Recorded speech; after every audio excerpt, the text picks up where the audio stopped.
to keep climbing. And by Toyota, the official hybrid vehicles of the Yankees. We go to the 8th inning. Jake Cousins, who's pitched very well for the Yankees, 18 strikeouts and 12 1/3, will take over and face 2, 3, and 4 in the Rays order. Hyundai scoreboard at 6-1 Yankees.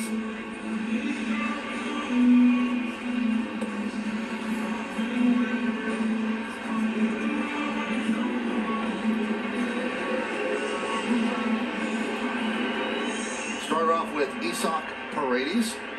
Got into the All-Star game for the American League on Tuesday.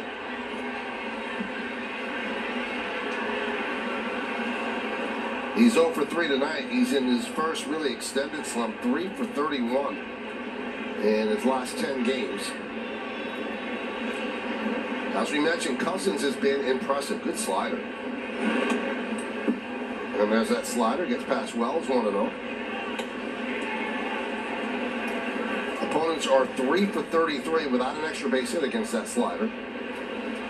Did you know that he was related to Kirk Cousins? You did? I didn't know. And then Kirk Cousins was in the booth that day. I was like, well, I wish I had an hour just to talk to that guy. He seems like such a nice guy. We talked about it after the quarterback show we watched. Yeah. Came in to, watch. Is this cousin or nephew? What is it? Cousin. Cousin? Yeah. His Jake Cousin. Yeah. 1-2.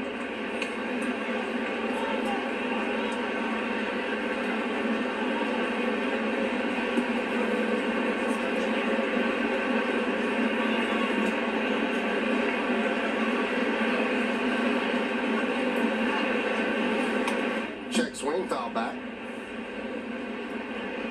So we're mentioning the players that were in the All-Star game. How much did that mean for you? The first one I was blown away because I thought, I finally made an All-Star team, and then when I ended up making a few more, but I never took it for granted because I was never one of the guys that went into the season like Griffey Jr. guys like that knew they were going to the All-Star game every year. So it meant a huge amount to me, and I just know when you came back, as Eric Judge did and Soto, you just felt like playing because you didn't have you had the break, but you also got to be around everybody in the All-Star team, and it just is like a pat on the back. It made you ready for the second half. Would in your day, 3 days off meant more for your body if you had not made the All-Star game? You know what? When I look back at the All-Star break, it used to kind of scare me when I didn't make the team. You can't just sit for 3 days and do nothing. Right. You come out, you're stiff, you feel like and now it's 4 days. They moved it to 4 days. So I always enjoyed the All-Star game. You still go through the routine of playing, but you don't have the pressure and you have fun. Lau rips one foul. And it's much more of a personal accomplishment than then you get back to the second half of the year where your team's involved in trying to win a championship,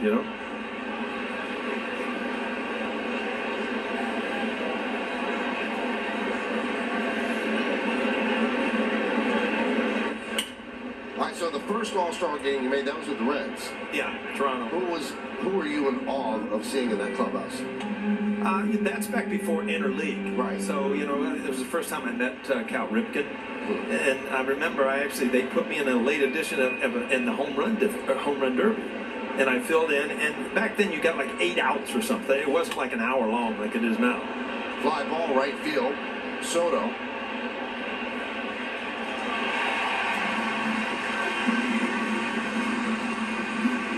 Let's take a look at the exit velocity presented by Spectrum. And this is on Lau's home run earlier. 98.1 off the bat, traveled 384 feet. So I'm winning this thing by like 2. Right. And Cal Ripken hits like 3 in a row, and it's over. But it was such a different thing back then. It was kind of new, and it was fun. But it looks exhausting now. Those guys swing and swing. I mean, it could be hundreds of swings, huh? But when you win, you get $1 million. Yeah, that's not so bad. And that's not bad. You would have been ticked off at Ripken. Yeah, like he needed another $1 million. Right. Huh? I was still counting my lunch money back then.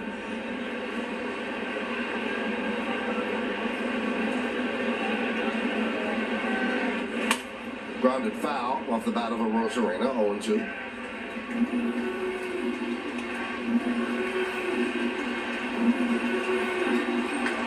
You know, you talk about interleague play. I think that's taken some of the shine away from the All-Star game because you've seen all these guys face each other and